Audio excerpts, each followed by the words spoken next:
Good morning. Welcome to Convince Me, presented by BetMGM. It's 11 a.m. The betting windows are open. Lineups are being locked. It's the best window in sports happening right now. We're going to break it all down. And the most important, the only pregame NFL show that you need to get right for Sunday. Chris Raybon, Sean Koerner, Simon Hunter. They're joining me along with Samantha Previte, Darren Rovell on the Action Network news desk. Everything we're talking about, all the data, all the research, all the analysis, all the picks available for free in the award-winning Action Network app. Reminder, Dan Rovell has a poll on his Twitter feed right now. Which of the double-digit or close to double-digit underdogs today will win outright? Is it the Washington football team? Is it the Jets? Is it the Jags? Is it the Panthers? I almost forgot that last one. Go to Darren Rovell's Twitter feed, check it out, make a vote. We're going to check in on that when Darren comes back on. But first, let's get to the props. As always, we're running a contest. I'm going to tell you about it in a second after Sean Koerner gives us his player prop choice. So let's go with Adam Thielen to go under 61.5 receiving yards today. Now, obviously, Adam Thielen is a very talented wide receiver. He's great in fantasy football because he scores a ton of touchdowns. His 7 touchdowns this year ranks 3rd on the season, but he's been pretty inconsistent when it comes to yardages. He's only gone over this number 3 times in 8 games, and this Chargers defense is pretty stingy. They're more of a run funnel defense. So as Chris Raybon has pointed out all week, Dalvin Cook should have a huge game here. They've only allowed 3 wide receivers all season to clear this number. So, when it comes to the Vikings, I think Justin Jefferson is probably the better bet to clear this number, but I think it's unlikely they have 2 receivers. So I love the under here. I'm projecting this all the way down to like 52.5. So I think there's a pretty big delta here. That is shocking to me. Like, Adam Thielen is not one of those guys you'd ever think is betting the under, especially going up against a defense that I think most people would look at it and say it's a terrible defense, regardless of what the underlying metrics show. If you think you know how many yards Adam Thielen will have tonight, reply to @Action Network HQ. If you get the right answer, you could win $100. Look, I'm not going to lie. Raybon has been crushing it on this show. I think he went undefeated last week, like with his side, with his prop, with his total. I think Simon and Sean have a huge hill to climb to convince me that I want to do anything other than bet exactly what Chris Raybon is going to tell me to bet on. So Simon, you can go, but just know that I'm thinking about what Raybon is going to say. Well, I know that you love the Saints. So Mark Ingram, anytime touchdown, -115, Chad. How about that? It's I'll come down a little bit now that Kamara has been announced out. So obviously the value is kind of losing a little bit of steam, but still under -120, which is what I made this line. Love that value for Mark Ingram. This is a typical game where the Saints are going to need to run the ball to control this game. And we know Mark Ingram's going to get a lot of touches behind this offensive line. Get into that red zone. How do you not give it to Mark Ingram? They really don't have any other option in that backfield. So this feels like kind of an easy bet now that he's the only real workhorse in that backfield. See, that's tough because I do love the Saints and I also love the Vikings. And I feel like if the Vikings are going to win, then Adam Thielen's going to have a great game. Raybon, break the tie here. Tell me what I should do. Chad, you got to go with J.D. McKissic under 15.5 rushing yards against the Tampa Bay Buccaneers. Everybody knows you don't run against the Tampa Bay Buccaneers. You especially don't do it with your backup running back who's more of a receiver. McKissic has been under this number in 5 of 8 games this season. That's 63%. He's been under in 60% of his games as a football teamer since joining the team at the start of last year. And we have a sample size of these two matching up in last year's playoffs. J.D. McKissic, 2 carries, 5 yards. Would have went under the prop by 10. Bet J.D. McKissic under 15.5 rushing yards. I got to say, that's a really good one. That's a really good one because I think that I love the Washington football team in this game. B, I think if they're going to win, they got to throw the ball. They got to put it in Heineke's hands. C, you're right about the Bucs rush defense. It's exemplary, probably the best in the NFL. Maybe only comparable defense is the Saints, which is so good. Um, oh my God, this is such a difficult choice. I'm looking at my notes here. I always worry about betting those under 15s, like those really low numbers. But Raybon, you have been nailing them. I'm tipping my hat to you, Chris Raybon, who I normally think is just trolling me with really ugly unders. But I'm going with the 15 and a half. I don't even need a conversation. I'm sorry, Koerner. I want you to win because I want the contest to like really take off. And I still want people to reply to Action Network HQ with how many yards Adam Thielen's going to have.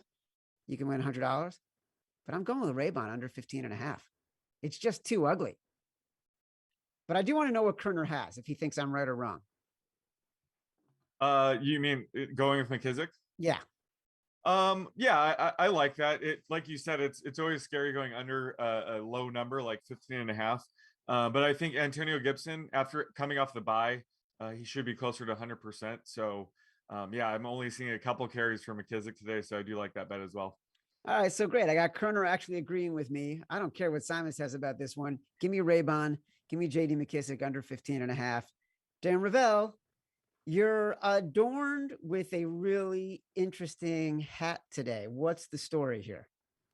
Jimmy John's is they're having like a blue cheese sandwich, so they're giving away blue cheese hats at Lambeau today. Something I didn't know, by the way, the cheese head, because I looked up what type of cheese the cheese head is. Do you know, Chad?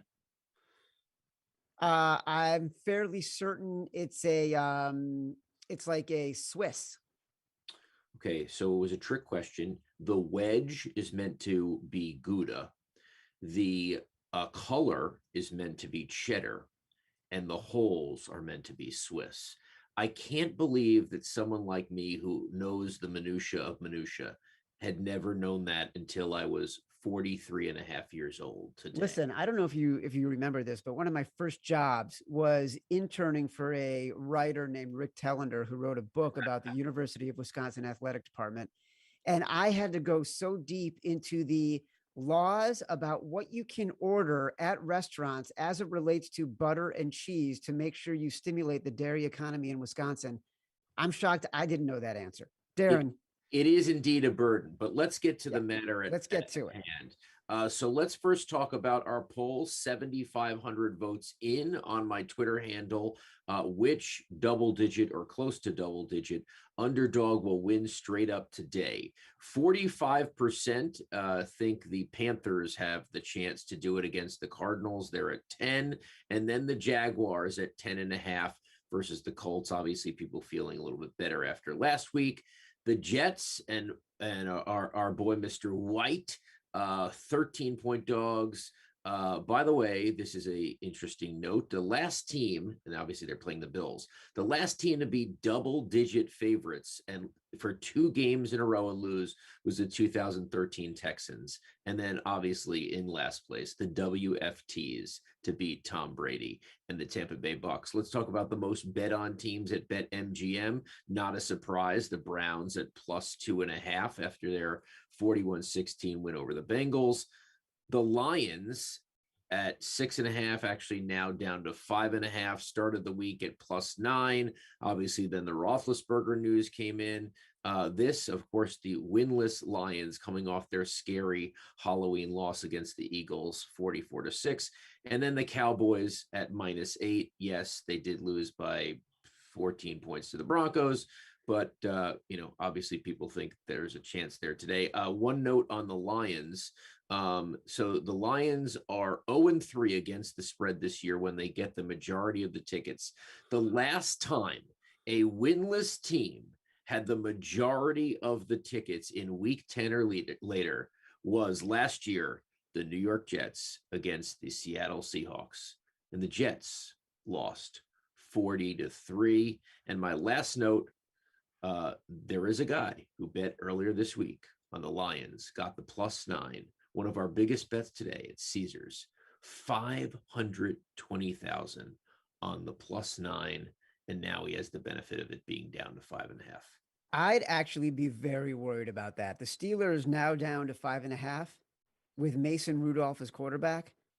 I just actually wonder, given how bad Ben Roethlisberger has been, And the fact Mason that Rudolph's better. That's why I bet. Yeah, yeah, absolutely. this might be the time to buy the Lions, and we can talk buy the Steelers, and we can talk about that in our next segment with our expert analysts.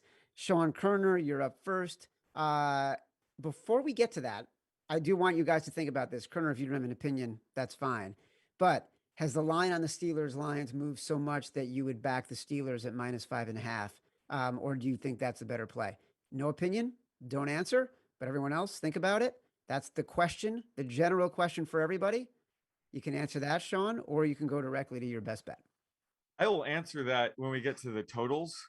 I do love the under on that game, so I'll weigh in on that when we get to the totals. But for spreads, I love the Saints +3 today. Now, this I'm mainly fading the Titans. They're getting 65% of the action today. I think they're very overrated for a 7-2 team.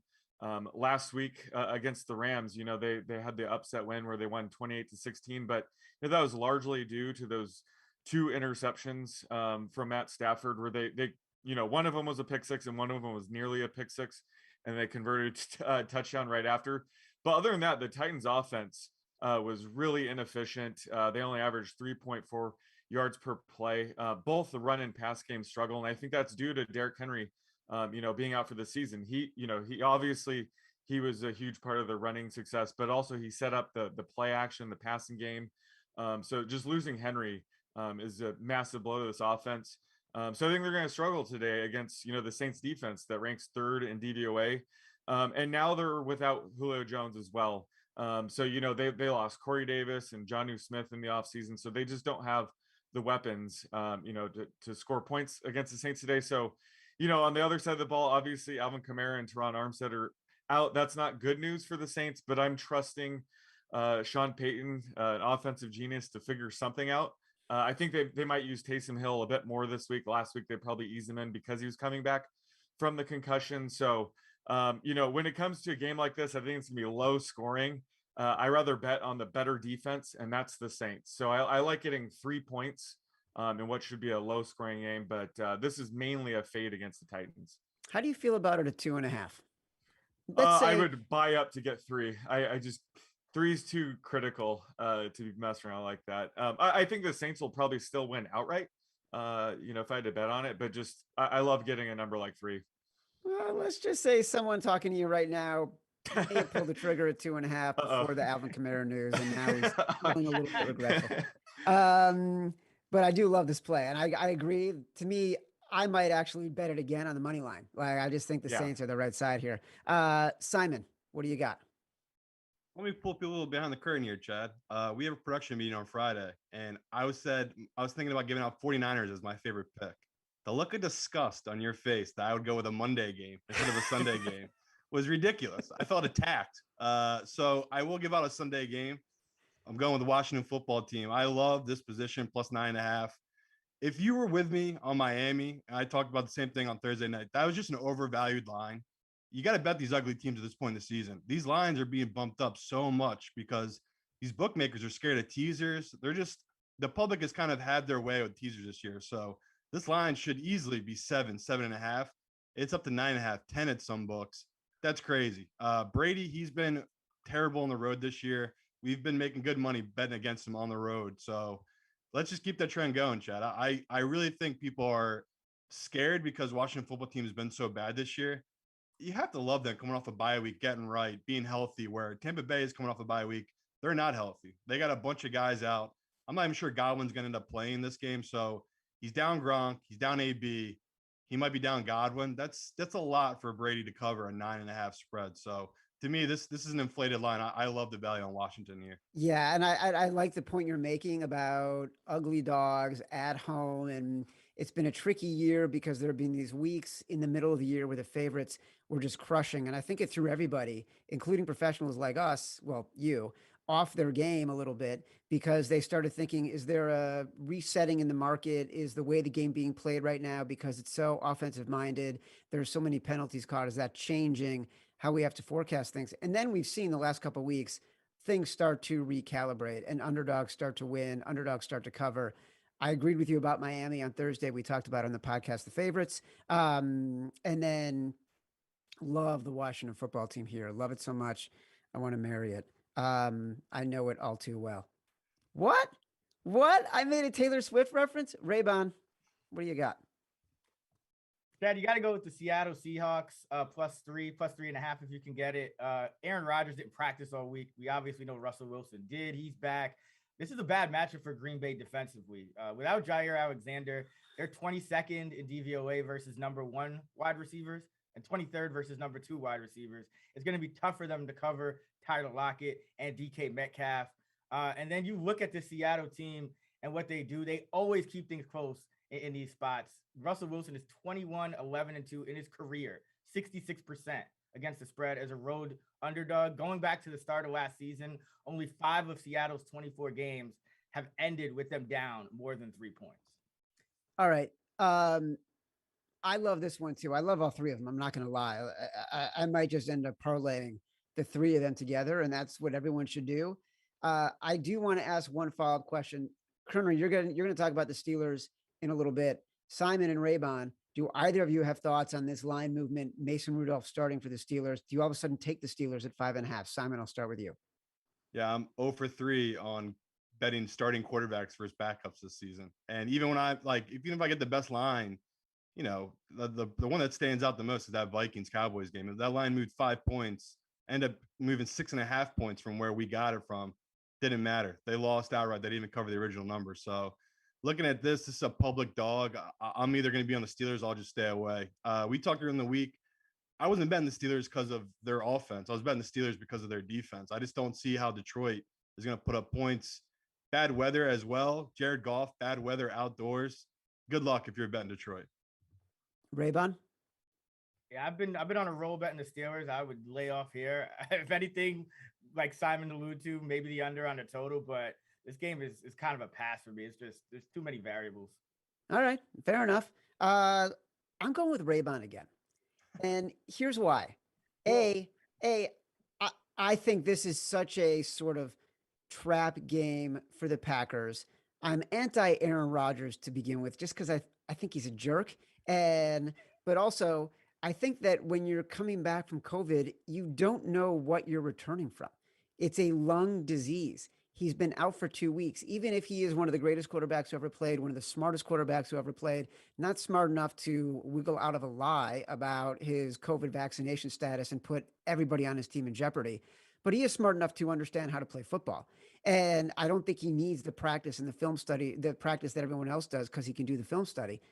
But I don't know what his breath is going to be like. I don't know how well he's going to be able to acclimate in cold weather after being out for 2 weeks with a pretty challenging disease. So I like the Seahawks +3.5 right here. It feels like I'm getting a hook, and it's a good line. Go, Russ, go. All right. Let's see. The next segment in our list, fantasy news you can use. Samantha Previte. Take it away. Thanks, Chad. It is a terrible week for injuries across the NFL. So I'm going to hit you with some of the most important actives and inactives you need to know about when setting those week 10 lineups. First, both DeAndre Hopkins and Kyler Murray are questionable and trending towards missing the team's contest today against the Panthers. Neither one practiced all week. They will make an official ruling during the pregame, but the team does not sound optimistic about either. Murray is dealing with an ankle injury, and he has a slightly better chance of playing over Hopkins, who has a hamstring injury. Colt McCoy will get the start if Murray sits. That's a significant downgrade for the Arizona pass catchers, and this could be a dicey situation for fantasy managers, given that the Cards don't play until 4 p.m. Next, star running back Alvin Kamara was ruled out against the Titans after missing all week with an ankle sprain. This is a huge blow to the Saints offense. Veteran Mark Ingram is expected to shoulder the workload with Kamara out. He could become New Orleans' all-time rushing leader today. Next, Chris Godwin, listed as questionable, is expected to play today against Washington after popping up on the injury report this week with a foot injury. This is a fantastic matchup against the football team's secondary. Godwin should eat with Antonio Brown still out. Next, Nick Chubb is out versus the Patriots after testing positive for COVID-19. Demetric Felton also tested positive, and Kareem Hunt remains on IR, which means that Dearness Johnson will get the start as one of the Browns' lone healthy running backs. On the other side of the ball, Damian Harris remains in the concussion protocol and has been ruled out against the Browns. Rookie Ramondre Stevenson, who was also in the protocol this week, is expected to play. So this backfield will consist of Stevenson, Brandon Bolden, and JJ Taylor. And finally, James Robinson is once again a game time decision against the Colts while battling a heel injury. He logged limited practices on Thursday and Friday. They will test him during the pregame. If he is a no-go for the second week in a row, Carlos Hyde will get the start. And that is all I have for you for actives and inactives for week 10. Back to you, Chad. Chris Godwin being in, I'm not sure it matters to me for the Washington football team line. I still think I'm playing the number there, not just playing what's happening on the field. James Robinson potentially being out. I freaking love the Colts in this game. I think they are going to destroy the Jaguars. With him out, it's even a bigger sort of play for me. All right, we're going to talk about totals right now. Sean Koerner, you're going to go up first. You're talking about Detroit and Pittsburgh. The Lions, a huge public dog in this game on the side. Tell me about your thoughts on the total. Yeah, so I mean, instead of trying to figure out if you should take Mason Rudolph -5.5 or Jared Goff +5.5, you could just take the under 40.5 here. I think that's the way to go. And we could have some weather here. Looks like it's going to snow. I don't really think that's going to be a big factor, but it couldn't hurt. I like this game to go under regardless. I love attacking Lions unders. They've hit 62% of the time this year. And, it makes sense. They've been held under 20 points, 7 straight games now.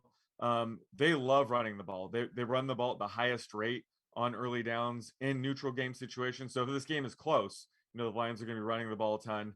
And even when they do throw, it's usually underneath. Jared Goff, his ADOT of 6.3 is the second lowest in the league. So they're the kind of team that runs the clock and doesn't score points. That's fantastic for unders. And then on the other side of the ball, Mason Rudolph, I don't think he's that much of a downgrade to Big Ben right now, but it's not like they had all week to prepare for this. It was just last night that they found out that Big Ben wasn't going to play. So this could be a pretty conservative run heavy game plan. I think they'll lean on Najee Harris a ton here. And we have to remember they're going to be without Chase Claypool. And of course, Juju Smith-Schuster's out for the season. So, they don't have that many other weapons outside of Deontay Johnson. So I think it's just going to be a run heavy defensive slog, and which could be in the snow. So I'm projecting this closer to 38. I still love the under at 40.5 right now. Yeah, this is I was just checking on the Action Network app. It was so easy to check. I could listen to you, go onto my phone, check the app, see everything about what the totals are today. This is the lowest total on the board, a little bit lower than Arizona, Carolina. You're saying you like it even lower. It is going to be an ugly game, like very ugly. It's going to be good, old school, Three Rivers on the AstroTurf 7-6 game. Soyman, hello. Hello, Chad. So you want to go from the lowest under to one of the highest totals of the whole weekend. Vikings, Chargers. What are we doing here, people? Why is this 53.5? This is crazy. People have been betting this up. I love this under. I made this 49. Already thought I was getting great value. Now it keeps going up. It's up to 53.5. Crazy, Chad. I think people are saying, okay, Chargers did it last week. They beat the Eagles. They look good on offense. I'm the other way. I didn't think they looked right. They're still getting into a ton of 39 situations where Herbert's had to bail them out.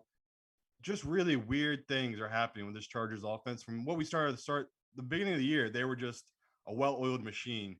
Now they're kind of spinning their tires, it seems like. And the Vikings team, the definition of a bipolar offense. Like they can put up 30 points in a half, and the next half they might only get 3 points. They're just so inconsistent. You got Dalvin Cook out. I got zero faith in Kirk. I think this will be very easy for the Chargers defense to just shut down the run game. They're just going to stack the box. I know people are thinking to themselves, this Vikings team can move the ball on the ground. It's a prime matchup for the Vikings. I'm going the other way. I think this is a really nice spot for this Chargers team and the Chargers defense to really shut down this Vikings offense. So 53.5, crazy amount of points. I love the under in this one. Oh my goodness. Wow. You are against everything the market is saying about this game. I'm actually shocked. We haven't discussed this at all. This is shocking news. Shocking. A shocking development to me. And Koerner's wearing a Minnesota Vikings hat. So I know he's got a specific feeling about this game.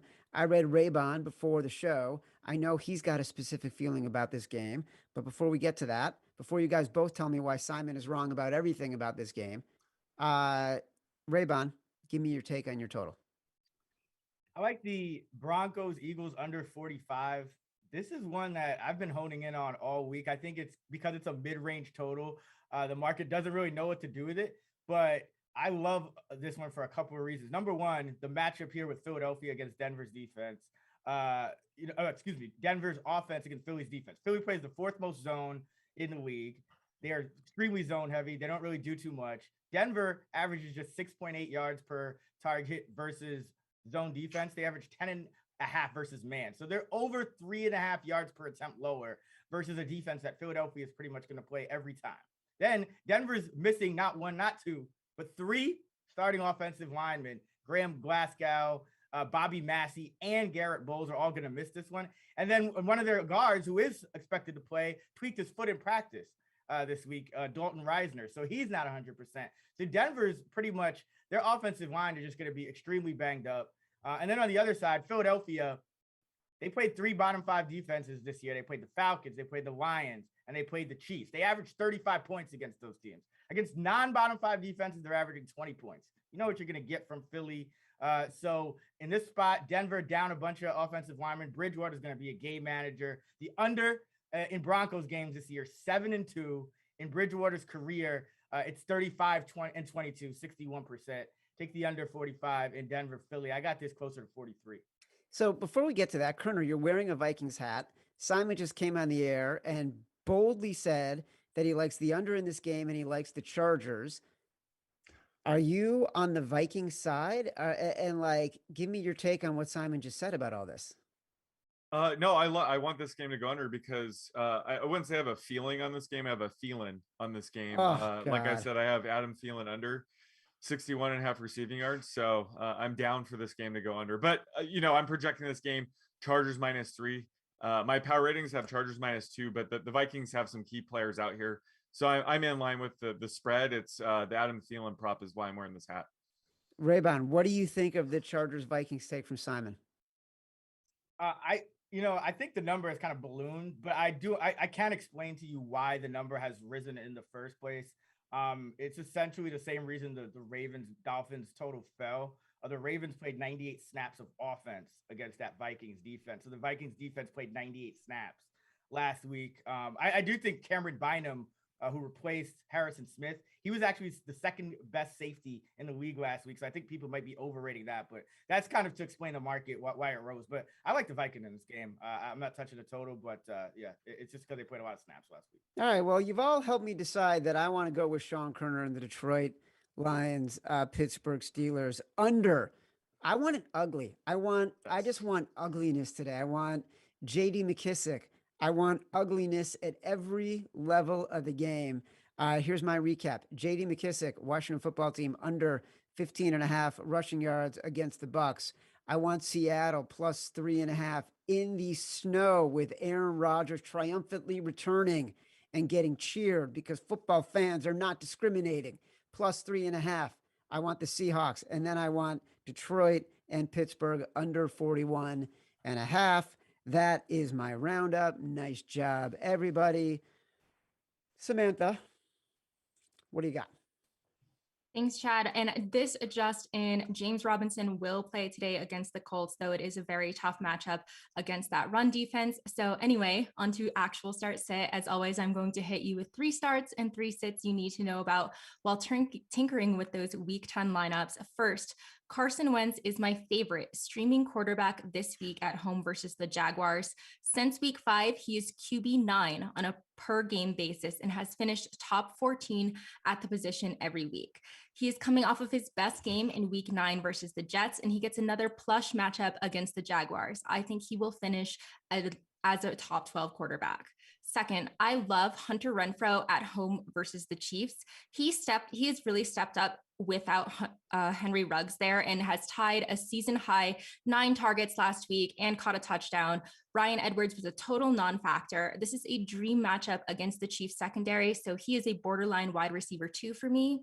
And third, I want you to start D'Ernest Johnson on the road in New England. He was a dud against the Bengals, but he is the only healthy running back.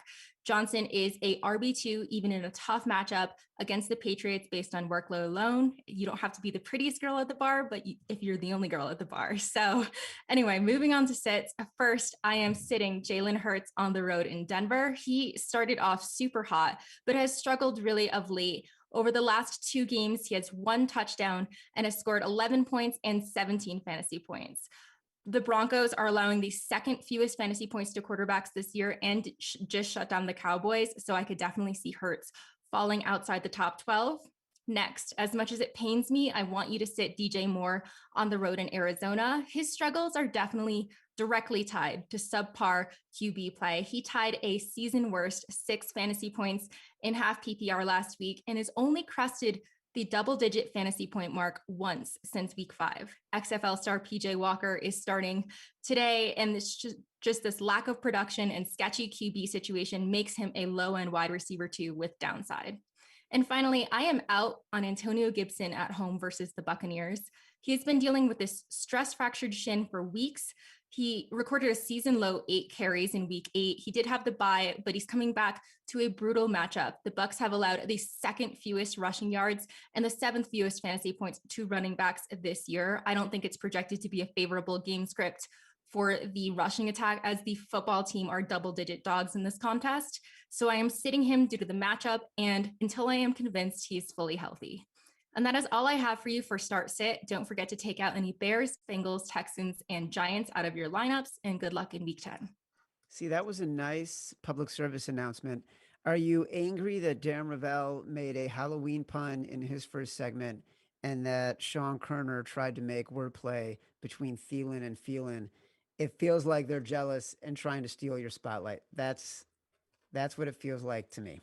I'm definitely not mad about it. I'm here for all the dad jokes and all the puns. So keep it coming, guys. By the way, the dad jokes, I feel like that was a direct hit at me, and I'm okay with it. We can talk about it later. Darren, what do you got?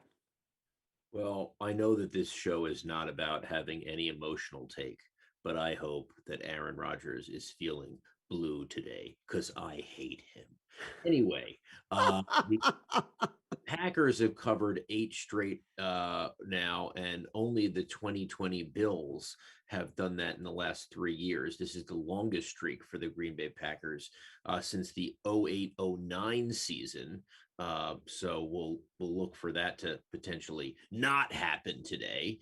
And on the other side, we have the Washington FTs. They are 1-7 against the spread.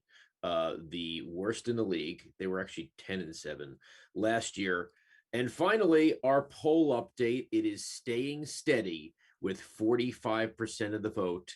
The Panthers now actually down to +9. 45% of people think they, of the double-digit or near double-digit favorites, have a chance to pull it off. And quickly, I just must add this. The Steelers did go down to -5.5, but pretty much everywhere they have bounced back to 6, but not to a key number. But that just happened during our show. Chad, back to you. Darren, I love that you were so angry about the Aaron Rodgers kerfuffle that you came off of vacation to tweet one firebomb. I did, and then I went on a water slide for an hour, which I think most people would think is absolutely batshit. Bat shiz. But yes. Are we allowed to say curses on it? I don't know, Just man. did. Listen, we're just a betting show on social media. Exactly. We're allowed to. The Who knows? FTC is not going to come after us. Here's our recap. Sean Koerner is not feeling Adam Thielen. He likes under 61.5 total yards, receiving yards. Don't forget, if you think you know exactly how many yards Thielen is going to have, reply to @ActionNetworkHQ. You could win $100 if you're right. He also likes New Orleans Saints +3. He likes the Detroit Lions, Pittsburgh Steelers under 41.5. Simon Hunter likes Mark Ingram anytime TD. I think that was -115, -120. Kamara's out, so it might rise a little bit. Washington football team +9.5. Simon likes them against the Bucs. He likes the Minnesota Vikings, the Los Angeles Chargers under 53.5 for a total.